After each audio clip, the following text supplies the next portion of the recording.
I will not make the introductions. I will allow my fellow panelists, who are also very good friends, to introduce themselves.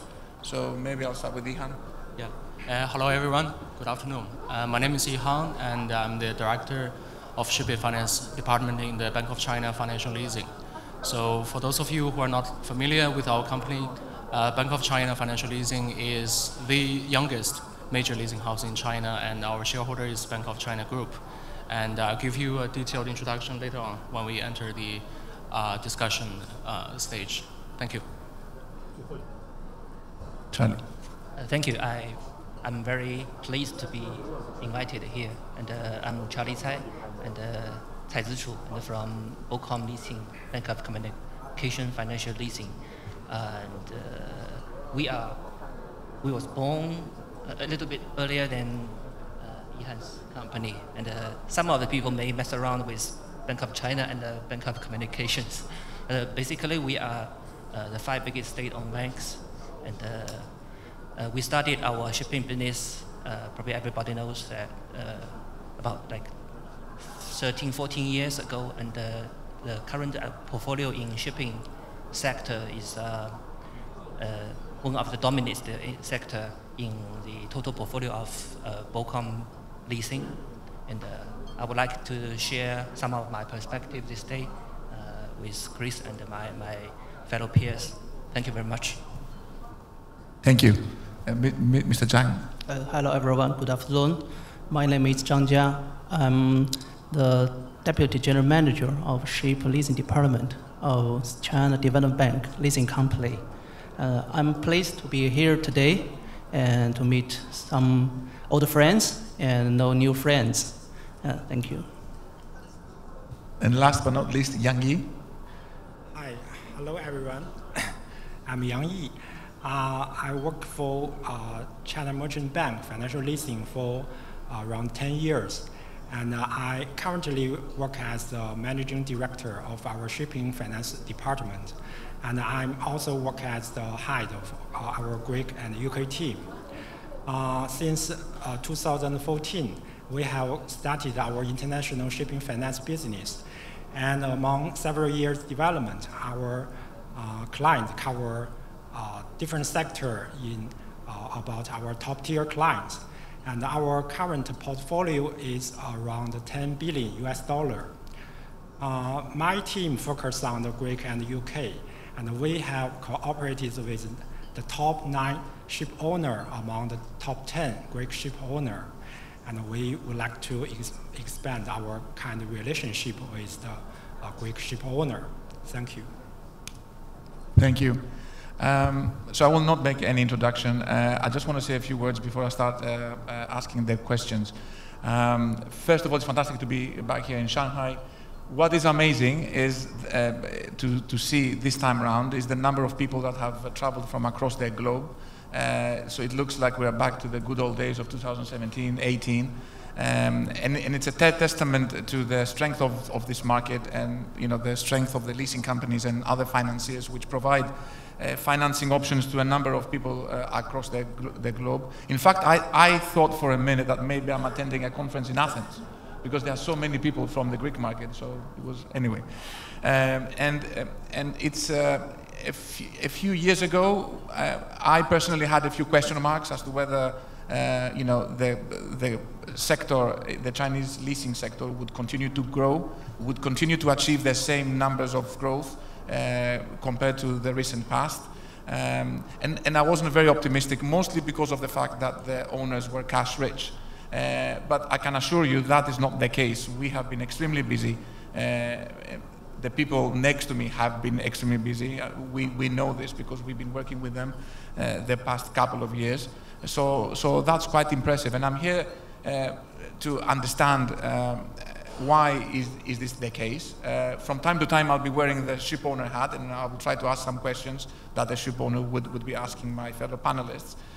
So I'd like to start by asking Charlie first, Mr. Zhang. Yeah. Why? I mean, we are in October, mid-October, end of October rather. We do have a couple of months left. I know that for a leasing company, the financial year starts from January till December. do you still have a bit of room for more projects until the end of the year? Thank you, Chris. Firstly, I want to follow up with your words about there are many guests travel from other cities, other countries to Shanghai, and I want to thank you for all for contribute to the economy recovery of Shanghai and China. Thank you very much. And per your question about the capacity remain for the following 1 quarter time, and firstly, I want to mention in front of you about the background of financial leasing companies. The financial leasing companies in China has special definition, and we are well regulated by the National Financial Regulatory of Administration, aka NEFRA, and not unlike those industrial corporation sponsored companies, we have very strict norms we have to follow, including, for instance, like coverage ratio, capital adequacy ratio, etc. things. So the 4th quarter of a year is critical to all the financial leasing companies who are seated here, and we have to optimize the performance, especially the financial performance of the company by the end of this year. So the capacity, especially the new investment in shipping sector matters. And another background is in China, according to the accounting policy, we will distinguish finance lease and operating lease in different ways of accounting solutions. So when you refer to some of the norms we have to follow, finance lease matters, the regulator will ask for some of the norms to be related to finance lease. So in some of the words, for example, for our company, probably we will have some small room for finance lease because we want to optimize our car, especially for instance, for finance lease, we also have to charge provisions before the end of this year, not operating lease. So in general, take our company as an example, we will have some space, some growth space for operating lease, but not as many space as for finance lease business. Thank you. No, and one word for next year. Do you think that your budget is going to be as big as last year's? The target keeps moving on, or? I think the answer is affirmative. For 2024, we can almost predict our annual growth for the shipping portfolio.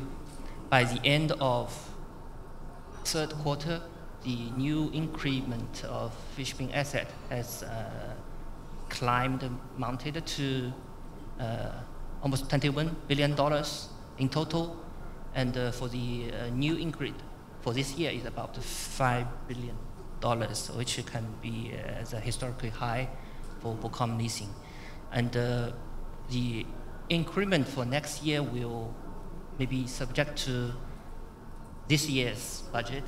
And as a routine for financial institutions in China, unless there's some market fluctuation or market down, basically we are following a very consistent growth ratio every year. So this year's growth will reflect on the next year's large budget, maybe for Pudong leasing. And I hope everybody and the ship owners come to Pudong leasing to have a deep conversation about that. Okay, thank you very much. Wow, your colleagues and yourself are going to be even more busy next year. I see.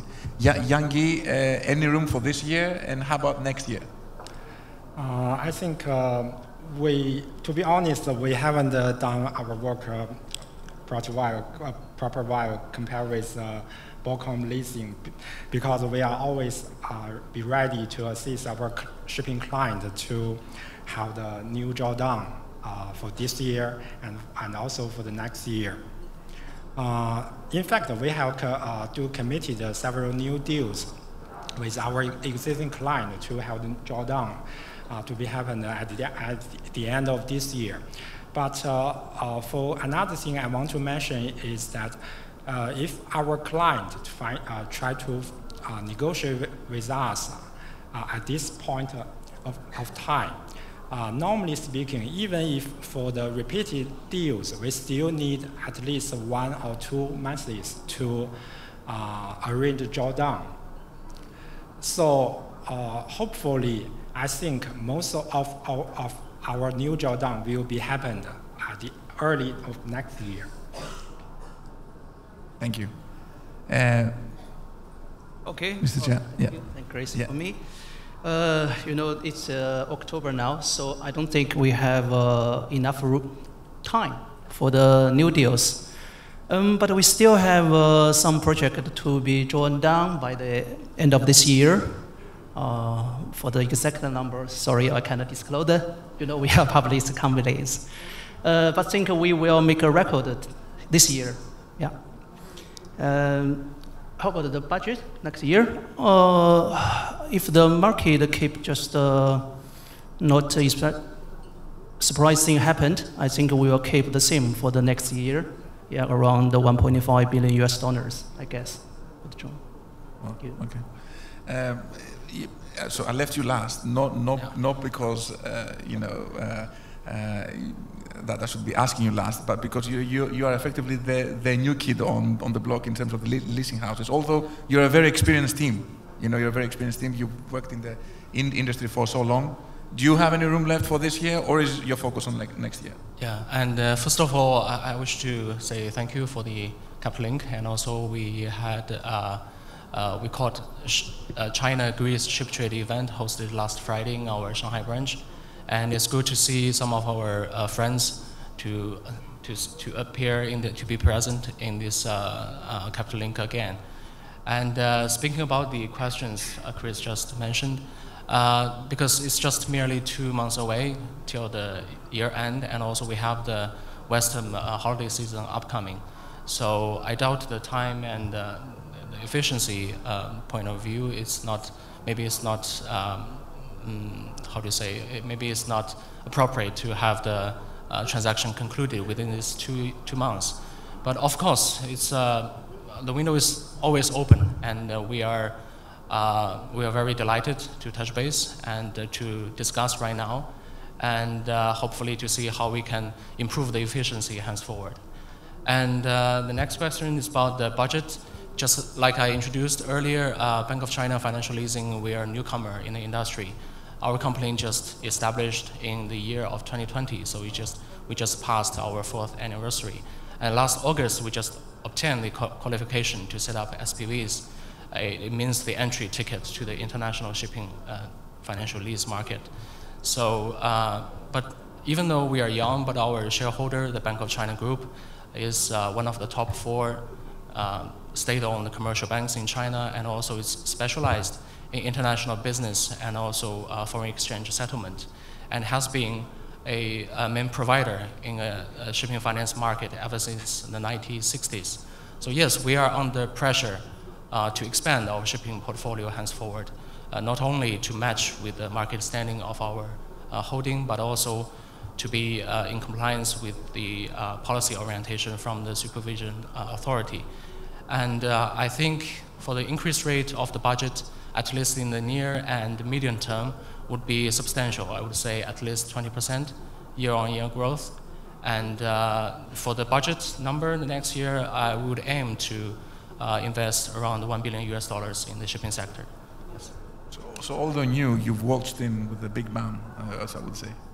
Yeah, we are trying to match with our holdings, yes. So I'm now wearing the ship owner's hat.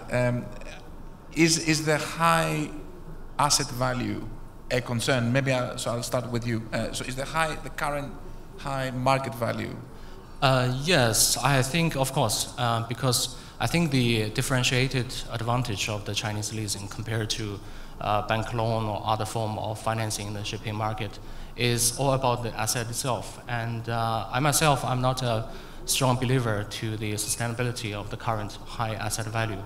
So, and also we talked about the uncertainties of the impact of green technology evolution this morning during the panel. So yes, I would say I would be very cautious about the finance amount, yes.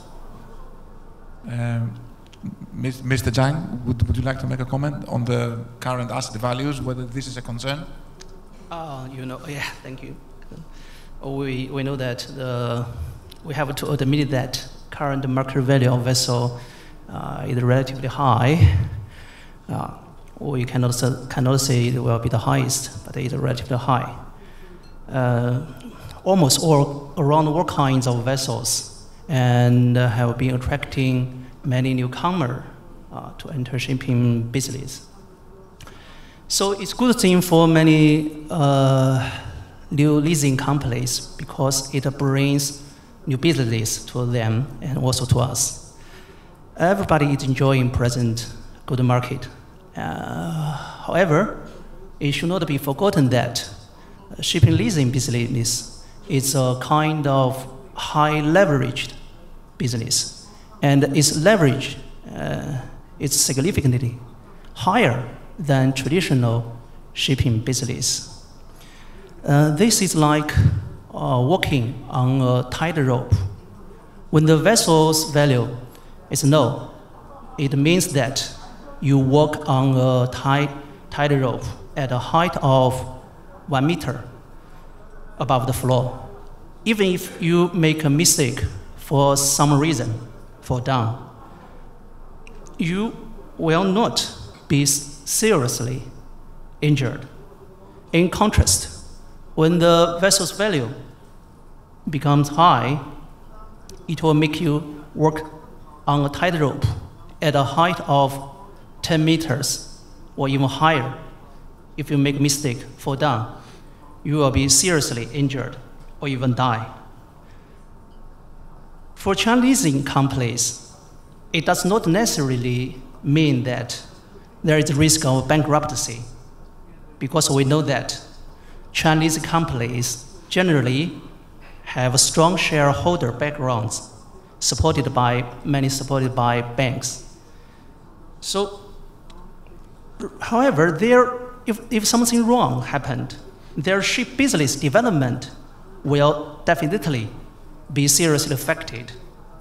So for us, we are closely monitoring market trend and placing greater emphasis on sustainable and high quality development for our shipping business. Thank you. Thank you. Yeah, Yang Yi, would you like to add anything in that respect? Yes. In fact, during the last week, I was in Athens to have some conversation with our Greek clients. And most of our Greek clients, they share the view that because for new building vessels, the delivery normally will be scheduled in the next 3 or 4 years later. So they are really reluctant to make the decision now, because unless they can find some suitable time charter down the chain, but I think it's still very difficult because the current time charter rate is not sufficient to give some support on the return. So most of our clients has shown their reluctance. And from our perspective, because we, as Ms. Zhang just mentioned, normally the leverage for leasing company has provided is relatively high compared with the mortgage loan. And for us, we will normally do not take initiative to offer higher leverage. What I mean, for higher leverage, I mean higher than maybe 80% and above. And but in the current market, in different sectors like the tanker market and also the LNG gas carrier market, the asset value has already increased for more than 50% compared with the numbers in the last 3 or 4 years. So for us, we will request the accelerated repayment schedule in the initial years, because for the anticipated years, we can expect a very good return, and the owners can feel comfortable to accept such kind of repayment schedule. I think it's one way to reduce our exposure to the high asset value. Thank you. But can I also say that there's also a balancing act here, because at the same time, you often do business with the best names, but even the tier 2 names now are extremely cash rich. So if you, from a balance sheet point of view, there's a bit less risk compared to maybe 10 years ago. Even if you finance at a high level, and if you leave aside whatever we've discussed about the background of the leasing companies, the shareholders, there's still less risk now because of how rich the ship owners are. Anyway, that's my personal comment. But so I'd like to ask you, Charlie, because you mentioned earlier operating leases. Do you see any new developments in terms of structures, in terms of offerings that you could share here with the panelists? Okay. As my peers mentioned, because the shipping industry is at a time of fast growth and becoming more vivid and dynamic since after the pandemic, and also driven by the European Parliament or whatever. They launched this sea ban, and they adopted many new requirements about the emission of carbon and the green of the shipping industry. So many ship owners are seeking to reform and to replace some of their existing and dated vessels.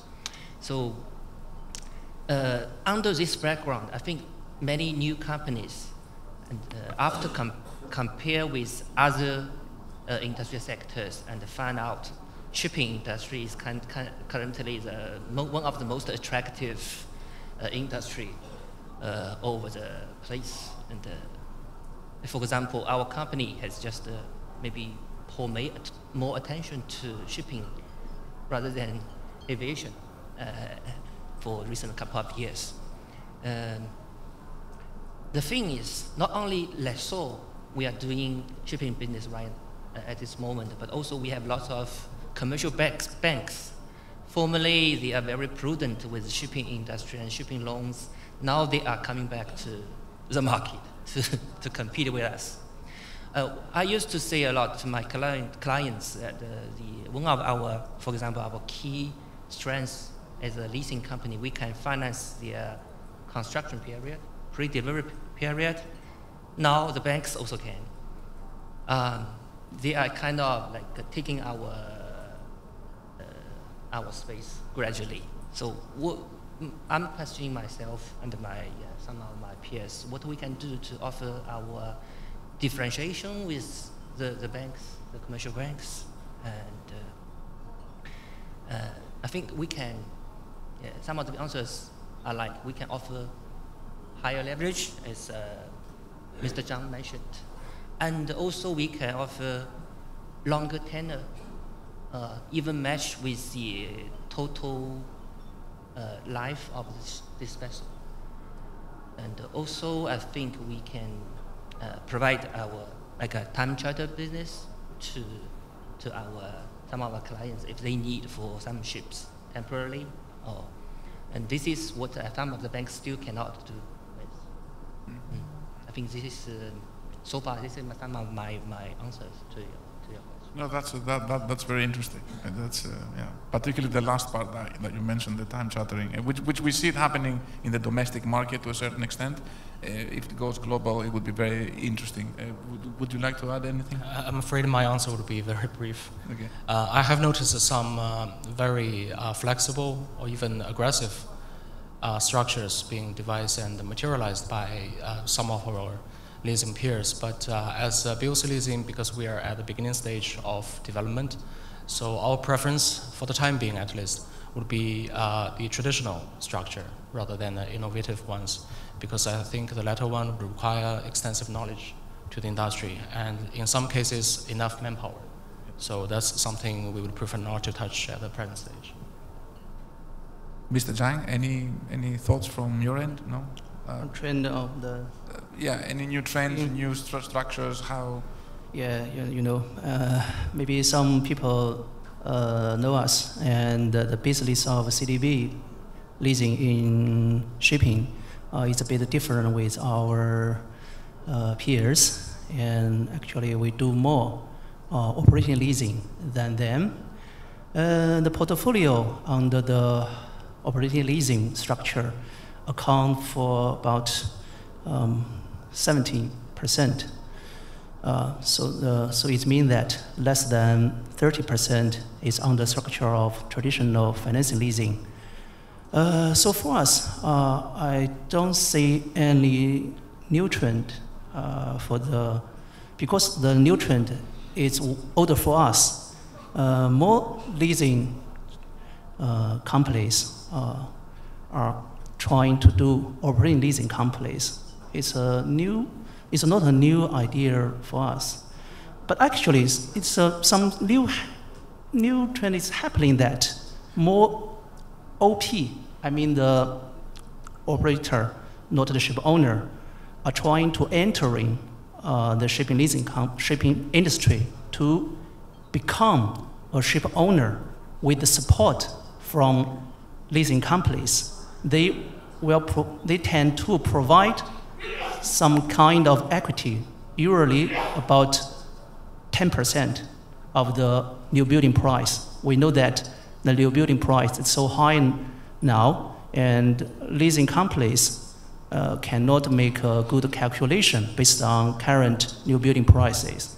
So the OP will pay around the 10% of the new building price, and then paid it at a kind of the charter hire. So it's easier for the leasing companies to do the business. That's something new, in my opinion. So besides that, I don't think any new trend. Okay, thank you. Thank you. I'm not sure if you want to add anything, Yang, no? No, I have nothing to add. To that, okay. So I wanted to ask Charlie whether fixed rates, I mean, we see the movement in the States in terms of cost of funding. You've also been part of the other side in BOCOM, you know the asset management side as well. Do you think that fixed rate structures are going to be coming back into fashion? I remember at the time we closed our first transaction with some of the renowned European liners. That was fixed rate. That was I think the beginning of our shipping business. So I think my understanding for this industry is because the charter hire for the ship owners are basically fixed rate. So a prudent policy for a ship owner, shipping company, is that you match your income, which is mostly a fixed rate, and with your financing, which is on the other side is our financing to ship owners. It's mainly, I think, was because the hike of Federal Reserve that hiked the SOFR up to 5.3% level, and that led all the, I think, those ship owners to take a temporary act to stay with a floating rate. And I do believe the final solution and the final way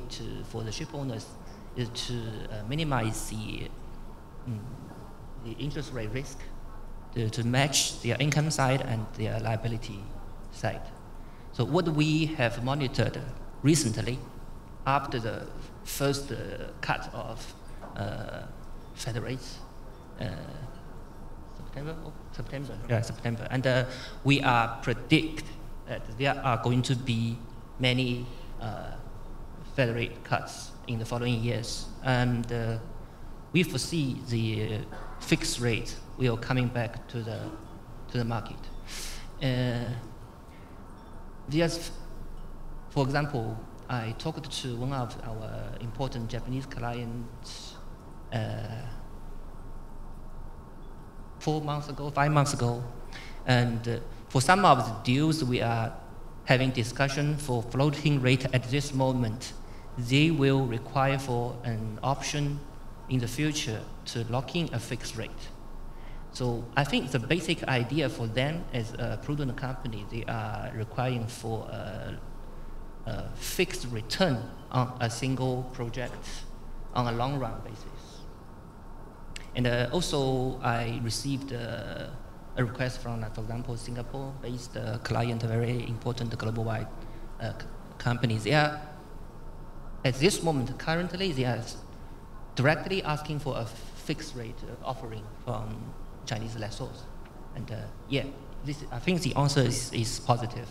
The fixed rate is coming back. And what I expect is when the interest rate fall below to some certain level, for example, below 4%, and at that time, I think fixed rate will be dominant again, rather than floating rate. This is my point of view. Thank you. Eahan, do you agree? Yeah. I think the fixed rate transaction is a very controversial topic, both internally and externally, because I find it somehow it's a mismatch of the risk coverage we as lessor are looking for, and also the expectations from the clients. So I think it's quite controversial, and I have to say, given the uncertainty of the pace and the scale of the interest rate cut, I think it's still too early to say that fixed rate transactions are back in again. But I do notice there's increasing interest in the fixed rate transaction, or some of them are fixed rate calculation and floating rate payment, this kind of transaction, which I think the client will reserve the flexibility of apply the swap at the time they deem fit, and also to have the similar, fixed rate transaction repayment schedule. So I think for the fixed rate, now we are under a discussion with some of the clients. Most of them, they come from a underlying long-term charter. So I think, yes, given the time, maybe the fixed rate will be back. Yeah. Thank you. Now, Mr. Zhang, given CDB Leasing's model, maybe this is something that you would see more often from your side, or not, the fixed rate structures? For the financing, actually, I don't think the clients tend to do fixed rate business now, because everybody expects that the Federal Reserve will cut the rates. Yeah, so under this scenario, everybody tend to do floating. But for the operating lease, actually mixed. Actually, I think the mixed opinion. Nobody will know happened in the next year. Everybody have a optimistic attitude to the business. So for us, we tend to do fixed rate for our renewed charter party. But it's just mixed option, not for financing, just for operating leasing. Thank you. Yang, I'd like to ask you something different, because we've done a lot of transactions. We've worked together many times, and thank you for your support and all that. But which class of asset would you not finance now? Which asset? So if they presented you with a particular asset, which one would you say no to? Thank you for your question. I think I should answer that question in a different way. What kind of asset we would like to finance? Yes, sure. Yes, normally speaking, the asset bears safety and profitability and also liquidity. I think those kind of asset is the asset we prefer to finance. So as a ship owner, the answer I'm getting is that you would basically finance everything as long as it makes sense. Yes. Okay. Anyone else wants to respond? Any asset that you would not finance? For this view, I think our company take a different attitude with other peers. You know, currently, until now, we don't do any crude tanker financing, okay? Especially for VLCC. Okay. Okay, so I'm not going to call you then. No, I'm kidding. So I don't have VLCC. I'm joking. Would you like to? Chris has raised a tricky question, and kind of setting us up. No. So it doesn't. Yeah, I would like to answer these questions on the same way like Yang Yi did. We have more interest in tanker business and gas carriers, and but we have the same consideration about crude oil, and kind of during this niche market of tanker business, we are more like product oil tankers. And for gas carriers, I want to add up is BOCOM has signed many new contracts with our clients on LNG ships, and I think according to the recent information from Europe, I think LNG will probably last longer than other alternative fuel, and I think our betting is on the kind of correct way, and for other gas carrier, including Eahan and other form of energy, I think the market, although the market is small, but for gas carrier, even China is, some of the refinery companies is thinking of using gas to replace oil as their material resources, and this is some of the information we collected from China's big market. So, would you like to add? Yeah. It's not compulsory. It's not. Yeah, I think just for advertisement purpose, I think for us we don't have any absolute or definitive ban on specific types of vessels that we cannot finance. We are having the discussions. Some of them are very advanced. I think it covers all the mainstream merchant types of vessels, for example, bulkers, tankers, gas carriers, and container ships, and also some of the niche market, which the offshore market, I think they have shown some positive signals. But we do have some kind of minimum criteria for we call it leased property access. It means it has some restrictions on the ship age, the ratings, or some green technology applied in the vessels. So it's pretty much on a case-by-case basis. Yeah. Thank you. I only have a minute and 30 seconds or so. So I'm going to ask all of you. We've seen a number of leasing companies being formed recently, the past couple of years. Do you think that there's enough room for everybody? Should I start with you because you're one of the newcomers? So if you want to answer, So it's a free question. Yeah, I think we are newcomers, but also learners in the industry. So we have the chance to learn from our pioneers, like the people who sat with me today, and also the newcomers, including ourselves, I think. So I think there's enough room because I checked the statistics. Overall, the total value of the merchant vessels is something around $1.7 trillion US. But for Chinese leasing, our asset value is just 120, 130 billion US dollars. So the potential is still huge, and I think it pretty much refers to the competitive edge. And I think this question comprises at least two parts. One is who own the competitive edge, and the other one being when they will exhibit such edge. So I think it's just a normal market condition for the competition. And there will be a huge room for us, for the Chinese leasing companies. And with the market fundamentals rationalized, I think in the near or medium term, we'll have more and more opportunities in the market. Yeah. Anybody else wants to add anything to that? No? No. Okay. Thank you. I'm bang on time. One thing that I'd like to add about the different leasing companies is that there's horses for courses. So some leasing companies look at specific credit. Then there's cap on exposure. Some leasing companies might have a limit as to how much money they can give to a particular client. So from what we've seen from our end, because we are service providers, we're on the outside, and we do see that there's enough business for everybody, I think. But thank you very, very much to all of you. Thank you. And thank you, Nico. Thank you.